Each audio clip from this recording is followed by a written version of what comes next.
far off. I just think the timing right now with somebody like Crawford and Spence, they're not interested, and I don't think you can really knock them. And some people say, well, how you gonna say that about Canelo but not Crawford? It's a difference, bro. Terence Crawford fought the best dude in the division. Did he not? Yes, sir. Yeah. You gotta take that risk at a certain point in time. So it's different with Terence Crawford. So I don't knock Terence and say, oh, you ain't fighting Boots. And I don't know all the details. I've heard that Terence has made them offers that they turned down. Don't know the validity.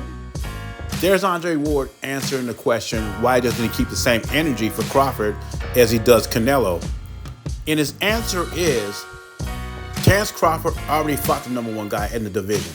Also, Crawford was willing to fight Jaron Ennis before the Spence fight, but Steven Espinoza has admitted that he pulled the plug on that Jaron Boots Ennis fight because he felt that those negotiations between Ennis and Crawford were getting in the way of the Spence and Crawford negotiations. In other words, Espinoza became a roadblock which led to Crawford fighting Avanesian. And currently, there's no offers on the table for a Jaron Boots Ennis Crawford fight, even though you see a lot of people on the YTBC saying that this would be a big fight. And I'm not gonna lie, I would love to see that fight, but obviously, no one wants to pay for it. We think it's a big fight. The promotional companies do not think it's a big fight. Anyway, what Andre Ward was saying is, Terence Crawford already defeated the top guy at welterweight at 147, which everybody thought was Errol Spence. He's saying Canelo hasn't done that yet. And most people believe that the top guy is David Benavidez. And Andre Ward feels it's time for Canelo to fight David Benavidez, which the fight could happen in September, but until then, it seems like Andre Ward is going to be on Canelo's neck. I think what Andre Ward is looking at is Canelo's last three opponents. It was Triple G, John Ryder, who was a mandatory, and also Jermell Charlo. And what Andre Ward is saying, it's time to step up. Now, I do agree with part of the statement when he says about Terence Crawford. People like to drag Terence Crawford in there with Canelo and Benavidez, but they're two different situations. To me, they're two different situations.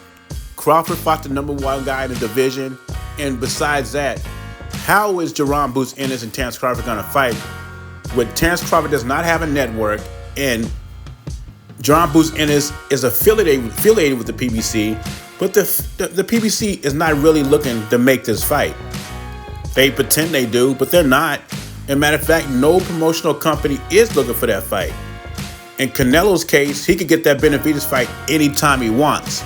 But on Canelo's defense, he's fighting Jaime Munguia, and even though I'm picking him to stop Jaime Munguia in 8 or 9 rounds, I do think Jaime Munguia is better than Canelo's last three opponents. Of course, Triple G is not the same fighter he was 4 or 5 years ago. When Canelo went on his undefeated run, he fought 3 undefeated champions. And right after that, he fought Dimitri Bivol, and that's where he suffered his second loss. I felt after that loss, he took a break, and he fought Charlo, Ryder, and Triple G. And now the break's over, and he's fighting Jaime Munguia, and maybe we'll get Benavidez next. Who knows in this boxing world? Anyway, leave your thoughts and comments below. Let me know what you think about Andre Ward's comments. Jay Beasy, I'm gone.